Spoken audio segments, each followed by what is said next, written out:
All right, guys, let's talk about PayPal stock today. Obviously, we had earnings a few weeks ago. Obviously, I don't think any of us were particularly happy with the earnings. And of course, I told you guys after the previous earnings call, hey, it's a wait and see approach for me at this stage, and kind of figure out what the heck I'm going to do. What am I going to do about this stock? So make sure you like the video if you like getting the truth without the hype, because that's exactly what you're going to get today, guys. And let's talk about my thoughts now on the stock after earnings, what I'm going to do, and everything else kind of associated with this stock. We've heard from the management team now. We kind of see what their plan is. We kind of see their vision and what they've laid out. And of course, you guys are wanting my opinion on that. So absolutely going to give that to you. And I think the best way to do that is to just simply replay the video for you guys that I gave to my group. That was basically, I believe, a day or so after earnings, may have been same day of earnings. After the call went down and everything else, I had time to take notes, think about what I was going to do. Obviously, I'd kind of had the previous 3 months to think about kind of if earnings are X, I'm going to do this. If earnings are Y, I'm going to do that. But I basically laid it out for my group there exactly what I saw in the earnings, exactly how I interpreted the earnings, and of course my plan and what I'm going to do about it all the way around. So here's my thoughts on PayPal's earnings and what I'm doing moving forward with PayPal stock. All right, guys, let's talk about PayPal's earnings. I guess Uggh is probably the word that I would use there. It honestly went kind of how I thought. Obviously, I hoped it was better, but we all know hope isn't a good strategy. And of course, how I thought something may go, or my feelings on how something will go, also is something you got to keep out of your investing there. So that's the reason why I took patience, wanted to hear what the new CEO had to say. Despite some reservations, we talked about those before and such. And hey, we got exactly what we got here. Let's get kind of into the details here, and I'll kind of give you my thoughts and opinions on where we're headed here with PayPal moving forward. So the numbers were mixed at best, if I wanted to call it that. Venmo, of course, still doing great or good. I guess I wouldn't necessarily call it great, but doing good, especially given its size and everything else. Still chugging right along there, still kind of the shining star per se of the portfolio. Other products were honestly just okay. Some of them actually lagging. And of course, as they told us, the last earnings call, right, whenever they kind of shocked the world the other way, EPS did slow, and so did overall growth. It slowed as well. But they did maintain guidance. But keep in mind, guys, that guidance was lowered last quarter. So I sure as heck would hope that you would maintain your guidance, right? That would have been a massive, massive red flag to have lowered guidance 2 quarters in a row. Obviously, it's a red flag the first time. But, 2 quarters in a row is like a scream run for the fences right now kind of deal. So that right there was something that I guess was okay that they maintained it. But remember, it was also already really reduced expectations, especially given what Alex was gunning for the quarter before. Whether they were going to hit that or not, whether or not his plan would have made a difference, I don't know. It's impossible to tell here. They gave us no color on anything of that nature in regards to how it happened, what the transition was. Was there a disagreement between management and the board? We don't know. And we'll probably never know at this stage. For me, the other thing that was really kind of disappointing that I was hoping I would hear more about, we just didn't get it, was the ads. I couldn't find anything in the deck about it. They didn't discuss it either. And that just tells me it's doing nothing. I couldn't find it in the numbers. I just couldn't. Maybe there'll be something in the follow-on releases, but there's nothing there. And I have no clue with all the data they have why it's not printing money.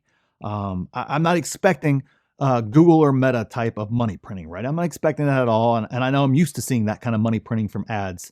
But heck, even Amazon's getting better at it in regards to ads and everything else. And I just figured that PayPal at some point in time would be okay on that front, or at least be putting emphasis on there because it's such easy money, because they have so much data, so much, right up to what you buy, when you buy, how you buy, your sizes. Like everything.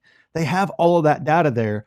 But yet, there's nothing there in regards to the ads. It's not printing anything to the bottom line. It makes absolutely no sense to me whatsoever as to why that is and why there is no emphasis being there. I don't know. It's just one of those deals that just baffles me as an investor there. And they should be doing something, improving, and they simply aren't. And again, it wasn't even a talking point from the actual earnings call there. The other thing that I noticed specifically, and this is the departure from the way Alex kind of did it, there was lots of corporate speak in the slide deck. Now, I know for a lot of you guys that aren't used to reading these all the time, it all sounds like corporate speak, but that's not true. There is a big difference as you get along on this journey further. Words matter, okay? And the way things are presented, the way things are reflected. There are some things that kind of sound like, I call it business school speak, corporate speak. And then there's other things to where folks are actually making big differences in their companies. Like just read the letter from Alex over at Palantir versus, this letter right here, and look at the difference in the slide decks and everything else in regards to the language that they use. It's very, very different. So to me, this tells me that we're going back to a more conservative corporate tone versus more of a transformational tone that Alex Chris gave us in the previous year or so, year and a half or so, when he was his tenure as the CEO. Okay. Now, I'm not saying he delivered transformation, but that was what his target was in many areas. And that was the way it seemed like he was trying to drive the business towards. And we've gone right back to, kind of the old school. So at least he was targeting that, in terms of the language that they use and the initiatives that they had and everything else. And we're kind of back to the same old corporate speak, basically telling me I'm not going to see anything that could deliver accelerated growth. There was nothing in this call, unlike when we heard Alex talk and some of the things he was trying to do where we're trying to accelerate growth. Basically, they're not taking any big swings at all. They're not taking any big chances. And to me, it just means we're not going to see delivery of accelerated growth. Matter of fact, the new CEO said he is looking to maintain the growth that they have, which isn't much, right? And deliver more value add to their services. That's not somebody that's looking to re-accelerate a growth engine. That's somebody that is, just basically looking to maintain the business. So any thought that growth will really accelerate, to me, in my opinion, Luke's opinion only, is gone, if I had to be honest. I agree that they are a behemoth, though, on the flip side of this, and they're not going bankrupt or any of the other serial narratives that are out there or people wanting to buy them off or anything else of that nature. I don't think any of that's going to happen. Not saying it's impossible, but they're not really aligned up for that too. I think they're going to grow, but it's going to be slow growth, back to basically the old school in a lot of ways. And the new CEO is a legacy tech executive from that old school of thought. And it seems like, to me at least, he, wasn't comfortable the way Alex was trying to shake things up. So he's going to bring it back to PayPal, right? That old school. So my read is they're going back to that style of the previous management team before Alex, a lot more of that look versus what Alex was trying to do there. I also suspect, I have no evidence of this, it's just Luke's thoughts here, that they're going to make moves to, since you're just trying to maintain growth, they're going to make moves to increase dividends, to, keep doing share buybacks, and less moves to, basically move in that direction, and less moves to increase the multiple, to increase EPS, or taking big swings to accelerate growth, or move into new markets or new TAMs or anything else of that nature. And that's just two different style companies altogether right there. I'm sure you can see the vast difference there. I can clearly say Alex was trying to increase the multiple, trying to increase EPS, and he was taking some big swings to accelerate that growth. This new team seems like they're going to do none of that, and their focus is in a different direction. They also said they need several more months to deliver the full plan, which I don't know. Didn't inspire any confidence in me whatsoever in this management team. They are in the middle of a turnaround already.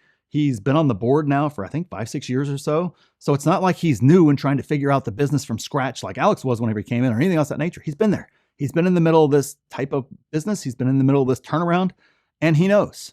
So I don't know why they need more time to deliver on this plan. It just didn't make a lot of sense on me. I didn't care about the fact that it seemed like he was reading prepared remarks, or he has kind of a thick accent and just didn't seem very confident up there. That's a lot of Google's earnings calls when you listen to them are very, very similar. Obviously, the Google CEO's gotten a lot better, but especially when he was first starting, those were really hard earnings calls. They're still difficult earnings calls to get through. They're very dry. They're very, data driven. They're very, in some cases, mechanical in some ways. And so I didn't mind that as much. But when I listened to the words and the way that they answer questions or didn't answer questions asked by the analyst with the same stock answers, it didn't really inspire a lot of confidence in myself. So to me, this is the bottom line for me and me only. This is not the type of turnaround I signed up for, that I bought PayPal for, and that I want to be a part of, unfortunately, unless I wanted to add it to my dividend stocks or, more of that stable stock base that I wanted to have over there, because the valuation is stupid cheap. It's too cheap. There's no doubt in my mind that this multiple makes no sense, even for little to no growth or, 2 or 3% growth every year. Still doesn't make any sense. But I personally, myself, I bought it with the belief they could reaccelerate growth along with it being at a stupid cheap valuation. That's why I bought the stock. And so in my opinion, is they are moving to make the company more safe with, basically maintaining, or, we'll call it modest growth, but I hate to even call it modest, minimal growth. Okay.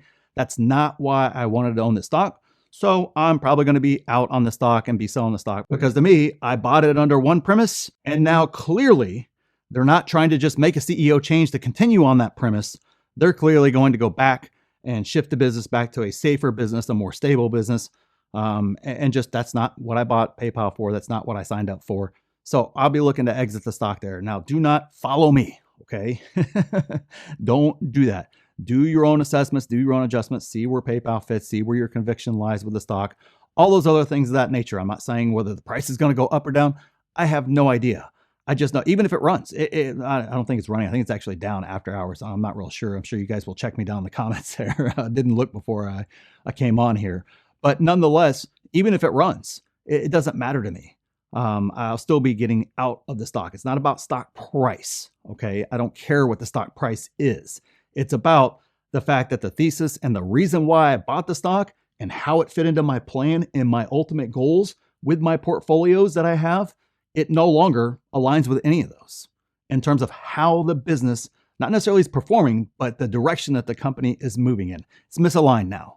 So for me, it doesn't make any sense. Same exact way if I bought this as a safety play and they were like, screw it, we're fire selling, Venmo, and we're going all in on AI data centers. I'd be out on the stock too, even if the stock pumped big time, because that wouldn't be the reason why I bought the stock either. Okay. So that's what I mean by that. It no longer aligns with my goals, with what I want, or anything else of that nature. And so I've got to move on from the stock. Obviously, am I disappointed? Of course. Very, very disappointed. Been a very, very long journey here with PayPal, but this happens. This is why I don't go all in on one stock. This is also why I say I love investing, guys. And here's the key reason I hope you guys take with this. One winner, one Palantir over here. Doesn't matter. All right. Down 30%, whatever the heck the number is, or whatever the heck the number ends up being on PayPal, and then 30%, 50%, doesn't matter. The point being, I can only lose 100% over here. Obviously, with a Palantir, or even just the run we've gotten in Google in just the past year, more than makes up for anything that happened over there. And again, I'm not trying to 10x my portfolio every year or anything else of that nature. If I'm getting 20% a year, I'm destroying the market, and I'm one of the greatest investors ever. Keep that focus in mind. So even though we take an L here, or at least I'm taking an L here with this stock, the facts are all the other stocks have more than made up for it. The portfolios all look up and to the right in the end by a mile. And so although it's disappointing, it's definitely sad. This is why you invest in multiple companies and why you don't go all in on one or any of those other goofy games that people like to play, and understand that bigger picture. You cannot not have losers. If Warren Buffett has losers and has had them his entire career, you're going to have them too. And he is far smarter, far better investor, far more conservative investor, doesn't invest in growth plays at all, than any of us will ever be. And yet he still has lots and lots and lots of them. And he'll tell you about them too. More importantly, he's honest about them. So anybody out there telling you they don't have anything else of that nature, ignore that sort of trash. They either don't invest or they're just flat out lying. One of the two. So anyways, a little disappointed here, but I don't think any of us are surprised either with what we got there in the earnings call. So anyways, I'm happy to field comments over there in the Discord, and you guys have a great day.